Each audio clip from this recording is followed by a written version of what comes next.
হরে কৃষ্ণ। আগামীকাল ৩রা মার্চ মঙ্গলবার পবিত্র দোল পূর্ণিমার দিন। কিন্তু এবছরে দোল পূর্ণিমার সঙ্গে একে তো হচ্ছে পূর্ণিমা তিথি, অপরদিকে চন্দ্রগ্রহণ পড়েছে। এই গ্রহণ কিন্তু আমাদের জীবন চক্রের জন্য অত্যন্ত গুরুত্বপূর্ণ বিষয়। আমরা বর্তমান যুগে এসে এডুকেটেড, শিক্ষিত, কিন্তু এই গ্রহণ, গ্রহদোষ বা গ্রহের যে প্রভাব, এগুলো অনেকে মানতে চাই না। কিন্তু বৈজ্ঞানিকভাবে প্রমাণিত গ্রহণকে আমাদের গুরুত্ব দেওয়া উচিত। তো বিশেষ করে চন্দ্রগ্রহণ এবং সূর্যগ্রহণ পরে। তো এবছরে 2026 সালে দ্বিতীয় চন্দ্রগ্রহণ আগামী কাল সেই ৩রা মার্চ মঙ্গলবারে পড়েছে। পাশাপাশি একই সঙ্গে এই দিনটি একটি বিশেষ মহিমাপূর্ণ দিন, কেননা দোল পূর্ণিমা তিথি। এই দিনে দোল উৎসব, হোলি খেলা হয় এবং শাস্ত্রের অনেক বিশেষ কাহিনী এই দোল পূর্ণিমার দিনে ঘটেছে। তাই আজকের এ পর্বে আমরা এই দোল পূর্ণিমার বিশেষ মাহাত্ম্য কথা জানব। সেই সঙ্গে এই পূর্ণিমা তিথিতে কোন কোন কার্য করা শুভ, বিশেষ করে এই গ্রহণের সময়ে যে কাজগুলো ভুলেও করতে নেই। এতে গ্রহণের একটা অশুভ প্রভাব জীবনীতে লেগে থাকে এবং এই যে সন্তান বিকলাঙ্গ হয় অনেক সময়, এগুলো কিন্তু বাবা মায়ের কিছু ভুলের কারণে হয়ে থাকে অনেক সময়।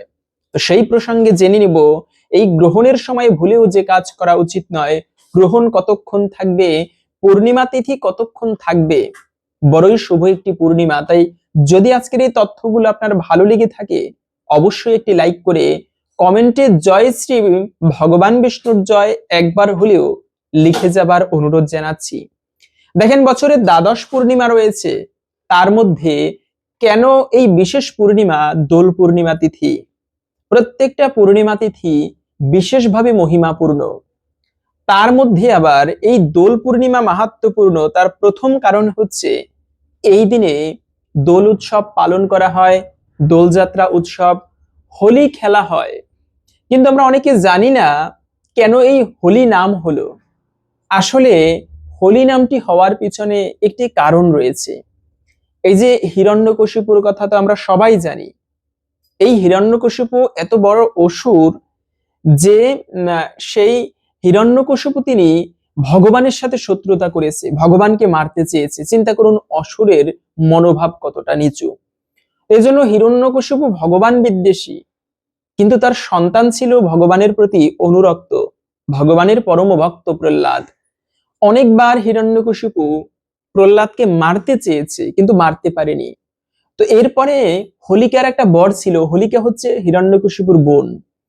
বরটা ছিল এরকম যে এই হোলিকার অগ্নিতে মৃত্যু হবে না। তো একবার হোলিকা হিরণ্যকশিপুর কাছে গিয়ে বলল, দেখো দাদা, আমার তো অগ্নিতে মৃত্যু হয় না, তো একটা কাজ করো, প্রহ্লাদকে আমার কাছে দাও, আমি একে সেই অগ্নির মধ্যে রেখে আসি এবং প্রহ্লাদ এভাবে করে মারা যাবে আর আমি সেখান থেকে বেরিয়ে আসব।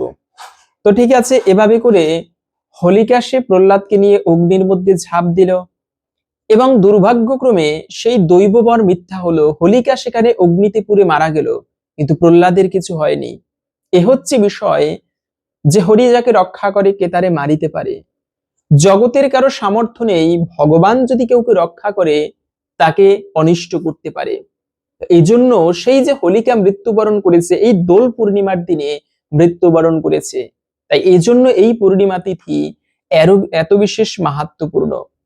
এমনিতেই পূর্ণিমা, বিশেষ করে চন্দ্রগ্রহ, এই যে জোয়ার ভাটা হয়, ঋতু পরিবর্তন হয়, চন্দ্রগ্রহের কিন্তু এই মানে চন্দ্রগ্রহের কারণে এমনটা হয়ে থাকে। এমনকি এই যে নদীর জোয়ার ভাটার মতো, এর জন্য ভরা নদী দর্শন করা কিন্তু শুভ। আপনি কোথাও যাত্রা করছেন, সেই যাত্রাকালে জোয়ার ভরা নদী, একেবারে নদী ভরা জল টইটুম্বুর করছে, ঢেউ খেলছে, এটা কিন্তু খুবই শুভ, দেখতেও ভালো লাগে, চতুর্দিক জলে পরিপূর্ণ।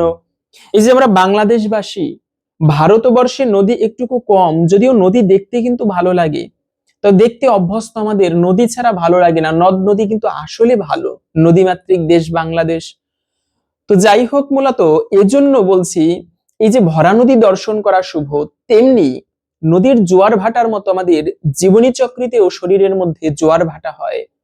এই চন্দ্রগ্রহের কারণে পূর্ণিমার দিনে আমাদের জীবন চক্র ঊর্ধ্বমুখে থাকে এবং অমাবস্যার সময় জীবন প্রবাহ নিম্নমুখে থাকে। এজন্য পূর্ণিমা এবং অমাবস্যা তিথি অত্যন্ত গুরুত্বপূর্ণ এবং বিশেষ তিথি। তার মধ্যে আবার এই দোল পূর্ণিমা তিথি আরো বেশি কেন মাহাত্ম্যপূর্ণ? সব থেকে গুরুত্বপূর্ণ বিষয়, এই দোল পূর্ণিমার দিনে স্বয়ং কলিযুগের যুগাবতার ভগবান শ্রীকৃষ্ণ, তিনি রাধাকৃষ্ণ, তারা মিলিত হয়ে রাধাকৃষ্ণ প্রলয় বিকৃতি আহ্লাদিনী শক্তি রশ্মা, রাধাকৃষ্ণের বিকার স্বরূপ স্বয়ং চৈতন্য মহাপ্রভু কলিযুগের যুগাবতার, তিনি আবির্ভূত হয়েছেন কলিযুগে। এবং সেই কলিযুগে যেমন কৃষ্ণের জন্মাষ্টমী যতটা গুরুত্বপূর্ণ, ঠিক ততটাই কিন্তু গুরুত্বপূর্ণ হচ্ছে এই পবিত্র সেই ভগবান শ্রী চৈতন্য মহাপ্রভুর আবির্ভাব তিথি, যাকে আমরা দোল পূর্ণিমার দিন বলে জানি। এই দিনটি অত্যন্ত এবং বিশেষ মহিমাপূর্ণ। এই দিনটি শুধুমাত্র রং দিয়ে মুখ কালো করার দিন নয়, বাজেভাবে রং খেলা করার দিন নয়। এই দিনটি একটি বিশেষ দিন ভগবান শ্রী চৈতন্য মহাপ্রভুর কৃপা লাভের জন্য।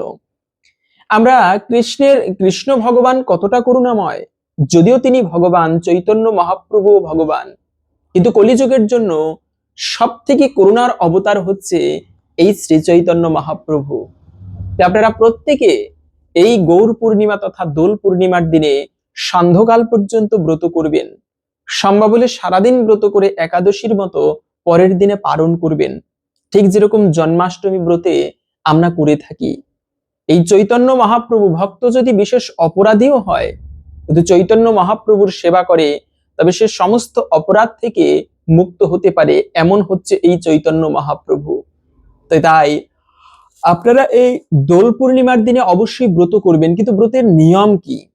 ব্রতের আগের দিনে অবশ্যই আজকে আপনারা নিরামিষাদি খাবার গ্রহণ করবেন, এবং আগামীকালকে অবশ্যই এই দোল পূর্ণিমা তথা চন্দ্রগ্রহণের দিনে খুবই ভোরে ভোরে ঘুম থেকে উঠে শয্যা ত্যাগ করে স্নান আদি করে অবশ্যই চেষ্টা করবেন সকালবেলা ভগবান শ্রীকৃষ্ণের মহামন্ত্র জপ করতে। এই চৈতন্য মহাপ্রভুর সেবা কিভাবে করতে হয়?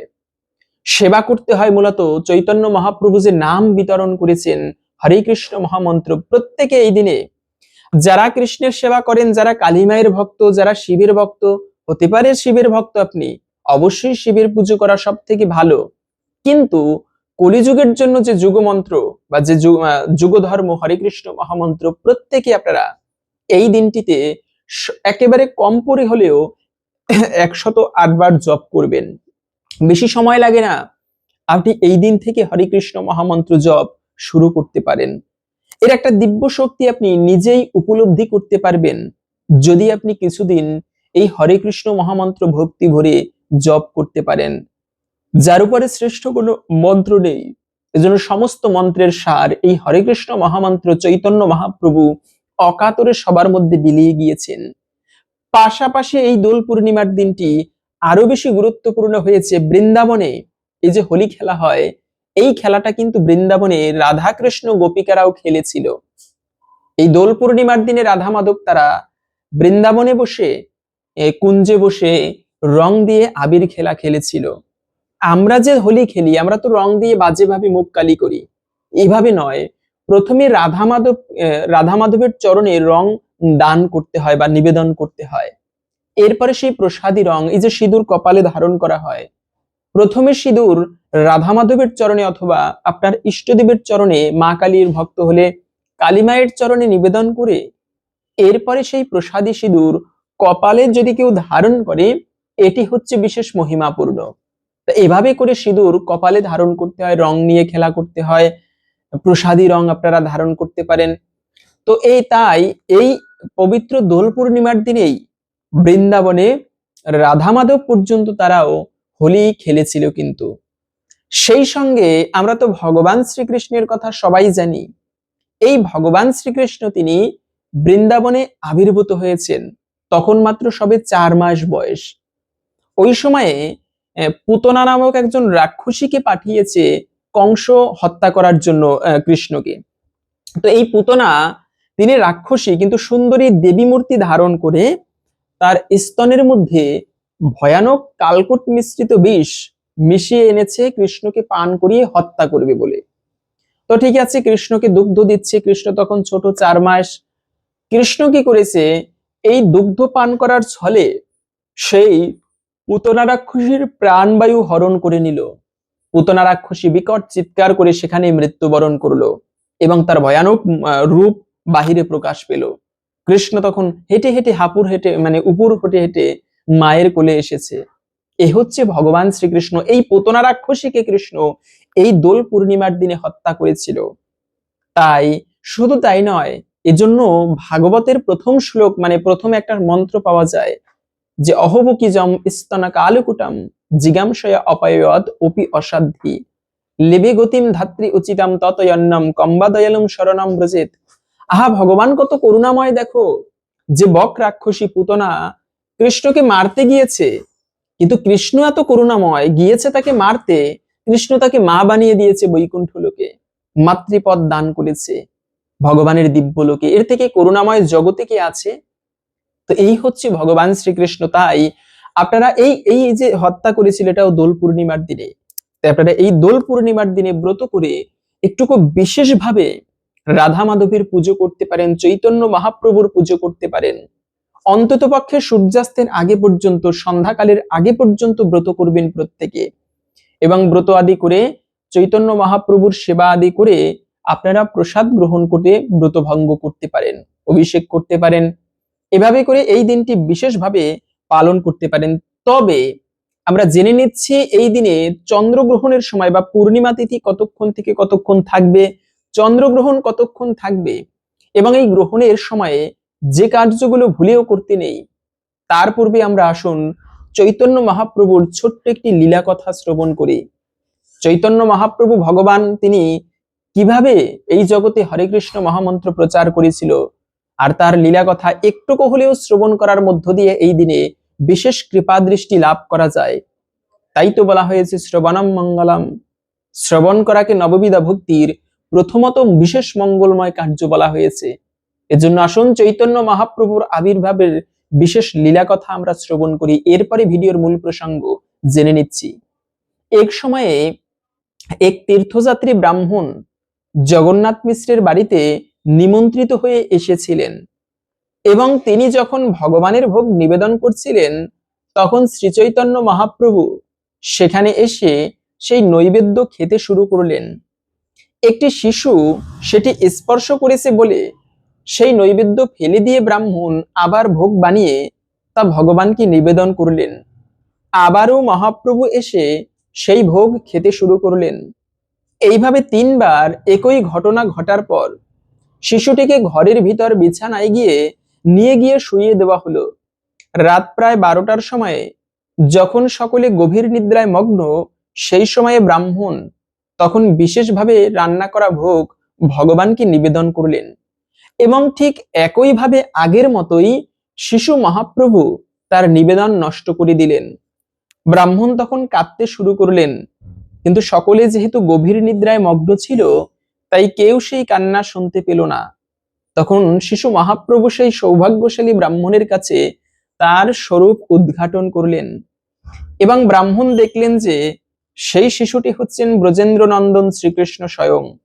ব্রাহ্মণকে এই ঘটনাটি সম্বন্ধে কাউকে কিছু বলতে নিষেধ করে দিয়ে শিশু মহাপ্রভু তার মায়ের কোলে ফিরে গেলেন। অপরদিকে মহাপ্রভু যখন প্রবলভাবে হরিনাম আন্দোলন শুরু করেছিলেন তখন কিছু গোঁড়া ব্রাহ্মণ তার এবং তার ভক্তদের বিরুদ্ধে চাঁদ কাজীর কাছে অভিযোগ করে। নবদ্বীপের মুসলমান কাজী ব্রাহ্মণদের এই অভিযোগটিকে প্রভূত গুরুত্ব আরোপ করেন। প্রথমে তিনি মহাপ্রভুর অনুগামীদের উচ্চস্বরে হরিনাম সংকীর্তন করতে নিষেধ করেন, কিন্তু শ্রীচৈতন্য মহাপ্রভু তার অনুগামীদের কাজীর সেই নির্দেশ অমান্য করতে নির্দেশ দেন, এবং তারা পূর্বের মতোই সংকীর্তন করে যেতে থাকেন। কাজী তখন সেই সংকীর্তন বন্ধ করার জন্য তার পেয়াদা পাঠান, এবং তারা সংকীর্তনকারীদের কয়েকটি মৃদঙ্গ ভেঙে দেয়। এই ঘটনার কথা শুনে মহাপ্রভু অত্যন্ত ক্ষুব্ধ হন। তিনি এক বিরাট আইন অমান্য আন্দোলন শুরু করেন। তিনি সত্যকে প্রতিষ্ঠা করার জন্য ভারতবর্ষে সর্বপ্রথম আইন অমান্য আন্দোলন সূচনা করেছিলেন। হাজার হাজার মৃদঙ্গ এবং করতাল সহ লক্ষ লক্ষ মানুষকে নিয়ে এক বিরাট শোভাযাত্রার আয়োজন করেন। এবং কাজী আইন অমান্য আন্দোলন করে এই শোভাযাত্রা নবদ্বীপের পথে পথে হরিনাম সংকীর্তন করতে করতে কাজীর বাড়ির দিকে এগিয়ে যায়। অবশেষে যখন শোভাযাত্রাটি কাজীর বাড়িতে এসে পৌঁছায়, তখন ভয়ে কাজী তার বাড়ির উপরতলায় একটি ঘরে লুকিয়ে থাকেন। সেই বিশাল জনসমাবেশ কাজীর বাড়ির সামনে সমবেত হয়ে প্রচন্ড ক্রোধ প্রকাশ করতে থাকে, কিন্তু মহাপ্রভু তাদের শান্ত হতে বলেন। মহাপ্রভুর আশ্বাস পেয়ে অবশেষে কাজী তার ঘর থেকে বেরিয়ে আসে এবং তাদের মধ্যে কোরআন ও হিন্দু শাস্ত্র সম্পর্কে দীর্ঘ আলোচনা হয়। সেই আলোচনায় তিনি গোবধের ভয়াবহ পরিণাম তুলে ধরেন। তোমরা জিয়াইতে নারো বধমাত্র সার, নরক হইতে তোমার নাহিক নিস্তার। গাভীর অঙ্গে যত লোম তত সহস্র বছর নরকে গোবধি পচে নিরন্তর। এভাবে মহাপ্রভু শাস্ত্র যুক্তির মাধ্যমে গোবধ এবং সব ধরনের যজ্ঞ নিষিদ্ধ করলেন। তিনি একমাত্র যজ্ঞ হিসেবে হরিনাম সংকীর্তনকে জগৎ মাঝে প্রতিষ্ঠা করলেন। তখন কাজী মহাপ্রভুর চরণাশ্রয় গ্রহণ করলেন এবং ঘোষণা করলেন যে শ্রীচৈতন্য মহাপ্রভুর প্রবর্তিত সংকীর্তন যজ্ঞে কেউ যেন কখনো বাধা না দেয়, এবং তিনি তার উইলে লিখে যান যে তার বংশের যদি কেউ সংকীর্তন আন্দোলনে বাধা দেয় তাহলে সে তৎক্ষণাৎ বংশচ্যুত হবে। নবদ্বীপে মায়াপুরের সন্নিকটে এখনো শ্রী চাঁদ কাজীর সমাধি আছে। এই ঘটনা থেকে স্পষ্টই বোঝা যায় শ্রীচৈতন্য মহাপ্রভু নিরীহ কোনো বৈষ্ণব ছিলেন না। বৈষ্ণব হচ্ছেন পরমেশ্বর ভগবানের ভক্ত এবং প্রয়োজন হলে তিনি সিংহ বিক্রমে যথার্থ সত্যকে প্রতিষ্ঠা করতে পারেন। এভাবে করেই মহাপ্রভু সংকীর্তন আন্দোলন প্রচার করেছিলেন। আর এই চৈতন্য মহাপ্রভু আবির্ভাবের দিন যদি গৌর না হইতো তবে কি হইতো, কেমনই ধরিতাম দে, রাধারও মহিমা প্রেম রসসীমা জগতে জানাতো কে। রাধারানীকে সবাই কলঙ্কিনী বলে জানতো। আগেকার দিনে শুধু কৃষ্ণের পুজো করত, রাধারানীকে কলঙ্কিনী বলে জানতো। চৈতন্য মহাপ্রভু এসে বুঝিয়ে দিলেন রাধা কলঙ্কিনী নয়, ভগবান শ্রীকৃষ্ণের সাক্ষাৎ বামঙ্গী। এজন্য সেই রাধারানী হচ্ছে কৃষ্ণেরই অঙ্গ, তিনি কলঙ্কিনী নয়, সাধারণ আমাদের চিন্তারও ঊর্ধ্বে তার চেতনা। তো যাই হোক, মূলত এই জন্য আপনারা এই দিনটি বিশেষ করে পালন করবেন। এবং এই পূর্ণিমা তিথি, সেই গৌর পূর্ণিমা বা দোল পূর্ণিমা তিথি শুরু হবে আজকে 2রা মার্চ সোমবার মানে সন্ধ্যা 6টা 14 মিনিট থেকে, থাকবে মূলত আগামীকাল 3রা মার্চ মঙ্গলবার বিকাল 5টা 29 মিনিট পর্যন্ত। তো তাই উদয়া তিথি মেনে এই পূর্ণিমা পালন করতে হবে, গৌর পূর্ণিমা বা দোল পূর্ণিমা আগামীকাল 3রা মার্চ মঙ্গলবার। এবং যে চন্দ্রগ্রহণ তা শুরু হবে আগামীকাল 3রা মার্চ মঙ্গলবার দুপুর 3টা 50 মিনিট থেকে, থাকবে মূলত 7টা 18 মিনিট পর্যন্ত রাত্র। তো এই সময়টুকুর মধ্যেই চন্দ্রগ্রহণ থাকবে। যদিও বা অনেক সময় অদৃশ্য অনেকে বলে, কিন্তু চন্দ্রগ্রহণ অত্যন্ত গুরুত্বপূর্ণ বিষয়। বিশেষত আপনারা এই সময়ে খাবার খাওয়া উচিত নয়। আপনারা খাবার খাওয়া থেকে বিরত থাকবেন এবং গর্ভবতী মায়েরা ভারী কোনো কাজকর্ম এই সময় করা উচিত নয়।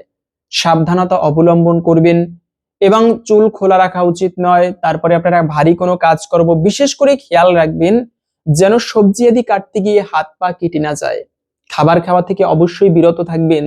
অনেকে প্রশ্ন করে যে চন্দ্রগ্রহণ অথবা সূর্যগ্রহণের সময়ে ঘুমানো যাবে কিনা, ঠাকুর পুজো দেওয়া যাবে কিনা। হ্যাঁ, ঘুমাতে পারবেন, তবে চেষ্টা করা উচিত ঘুমানো মানে সোজা হয়ে ঘুমাতে পারবেন। পাশাপাশি ঠাকুর পুজো দেওয়া যাবে কিনা, সেক্ষেত্রে আপনারা ঠাকুর পুজো অবশ্যই দিতে পারবেন।